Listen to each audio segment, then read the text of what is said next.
Life is not an easy task. It's not the game of kids that is to be passed without any that care. There are certain harsh realities of world. uh, that's the reason the poet compares his world with the world of Nightingale, that there are two worlds, one we think, one we have in our mind, and one we have practically.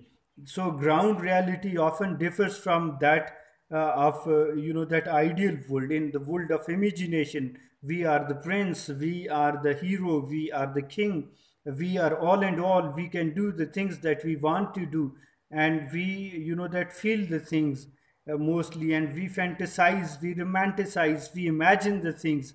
This is what the world of imagination. You can that run your horse the way and at the speed that you want, but so far the real world is concerned, real life is concerned, you will have to live here, you will have to face, you will have to come across with pains and agonies and miseries and suffering, and you will have to that survive at your own risk, at your own that work. So this is what existentialism. So we see that when he compares the world, his world with the world of Nightingale, so finally he concludes this: his world is full of sorrows, full of pains, while on the other hand side, the world of Nightingale is full of happiness, prosperity, and peace. So by getting influenced by the world of Nightingale, the poet decides to leave his world, and this is what negative capability, that he forgets his own words, he forgets himself, and he that loses himself in the world of Nightingale, in the world of imagination, and he loses his personality with his object. In his poem, that in Ode to Nightingale, the poet becomes Nightingale. So this is what negative capability. There is uncertainty, there is doubt, there is mystery, and these things are the chief characteristics of negative capability, and they have already been well explained, I think, in my previous lecture. So what happens that by forgetting his world, he for the sake of forgetfulness, he seeks help from different mediums, and these mediums are, like, for example, imagination is the most powerful weapon with poet to forget the harsh realities of the world. And this is also in the common that life, that we imagine the thing and we visualize the thing, and we forget for time being the harsh realities of this world. And so on the wings of poesy, somewhere he says in the poem that on the wings of poesy, I want to leave the world unseen. I want to leave this world unseen, that no one may see me, and I want to leave. Somewhere he says that I want to die. This would be the most precious moment, to die easeful with Nightingale at midnight. So this is what death is, again an escape from harsh realities. So he seeks help from that imagination. He seeks help from that death.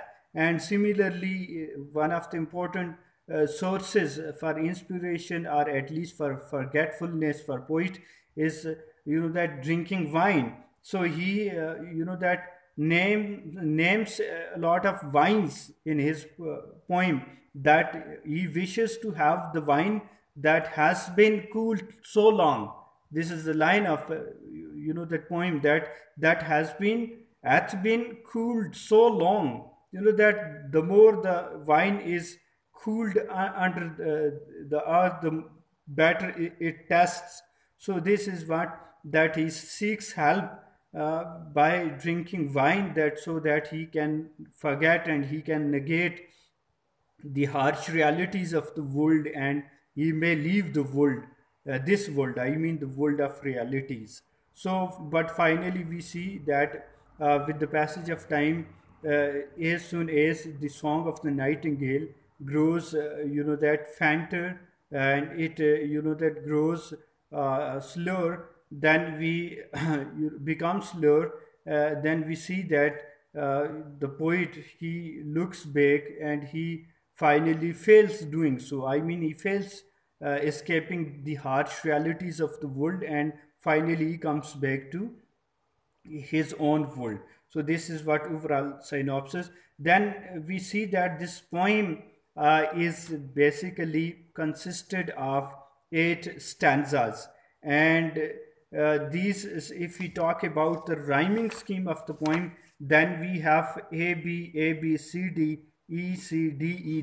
This is the rhyming scheme of each stanza. And this poem, if we talk about the meter, then iambic pentameter is used. That iambic pentameter is a specified kind of meter in which we have, that 10 feet and 5 feet and 10 syllables, and each foot has 2 syllables, and in each foot the farmer, I mean, the first syllable is unstressed and the second one is stressed. For example, one of the examples in the play of Christopher Marlowe is when Dr. Faustus says that my God, look not so furious on me. So you know that note that each farmer syllable is unstressed. For example, my God,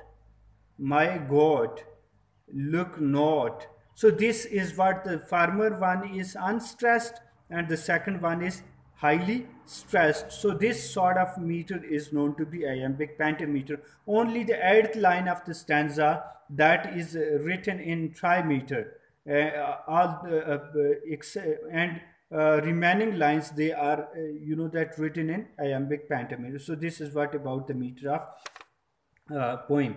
Then we see that when we study the Ode to Nightingale by John Keats, we come to know that he has used different allusions from Greek mythology.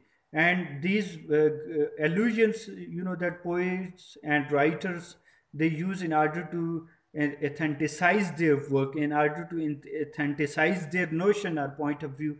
And in this particular context, we see that that the river of Lethe is used in the poem, that it is assumed that in Greek mythology it's a kind of river, and when a person dies, his body is passed through this river, and in this way he forgets the whole past. And secondly, the water of this that river is also assumed as a great source of inspiration for poet. So poet perhaps is seeking help by drinking the water of this river, so that he may that articulate the things in a very clear way, as we see in the poetry of John Milton, that he in the beginning requests a muse, a kind of spirit, that spirit, that the song of that spirit is very much famous for poetic inspiration, and the poet says that want to write the thing which are never attempted in yet never attempted in prose or rhyme yet. This is the line of that Paradise Lost. So like that, in this poem, John Milton basically, that also uses certain allusions from different works of literature, and similarly, he uses, that the reference of God of Wine and different other references in order to authenticize, in order to, that make the work more appealing for reader. So this is what we see. And then we see that on phonological level there are certain things to be analyzed in terms of stylistic analysis, that that both on a syntactical and phonological level there is repetition of sound and repetition of lexicons. And we see that these repetitions are in the form of alliteration, that is the repetition of consonant sound, and then assonance, that is the repetition of vowel sound. So in the poem there are lines which are that the reflection of these repetitions. And onomatopoeia is used, that the sing sounds of the year. And similarly, the song of Nightingale, and all these, they have that special phonological effect on the psyche of reader. Then we have that in term of lexicons. The poet has that selected sentences and words carefully, and those sentences are sometimes imperative sentences, sometimes they are exclamatory sentences. That sometimes the poet somewhere asks question from reader regarding the world of Nightingale, regarding the existence of Nightingale, and regarding his own existence in the world. And this is what the technique the poet perhaps that invites the reader participate in the discussion, participate in the condition, because he himself loses in the world of Nightingale. So similarly, on semantic level, there is semantic deviation.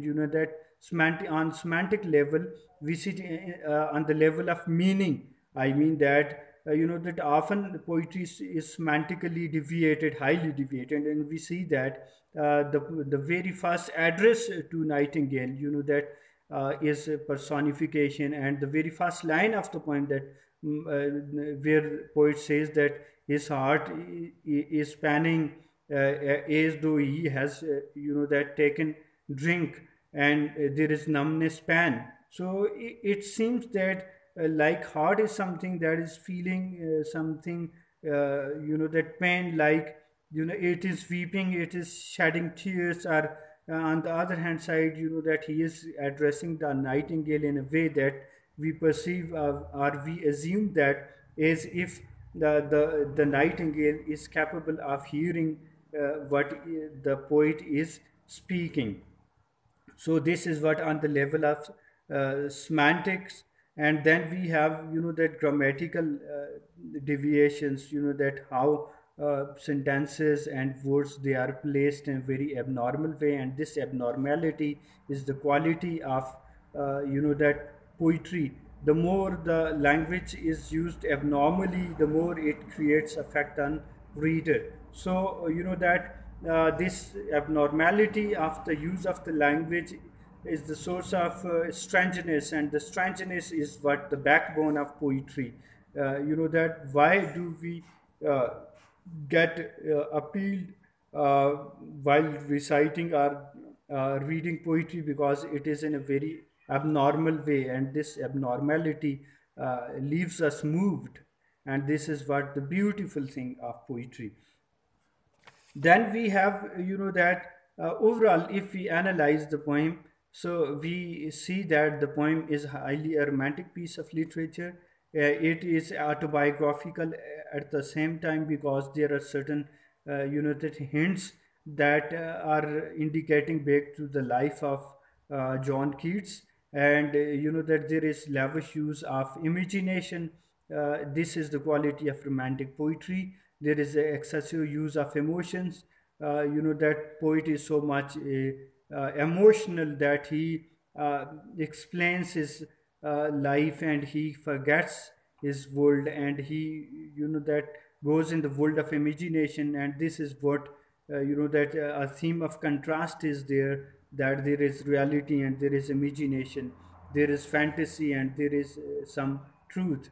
So this is what again there. And stylistically, this poem has certain allusions as earlier I have explained them. And similarly, a number of devices, literary devices such as simile, metaphor, personification, latrities, exaggeration, hyperbole, they are used in order to make the stance of the poet more authentic, more appealing for reader. So if I analyze the poem in a detailed way, so I think that it shall take not less than 5 to 6 hours, because that after all there are certain there are a number of tools of stylistics which are to be used in order to analyze. So this lecture works as a food for thought, and it take you on a path, and you may analyze the poem further in the context of romanticism the context of autobiographical element of the poetry, the context of intertextuality within the poem. There are a number of things. So I hope that it would be helpful and fruitful for you. Thank you so much.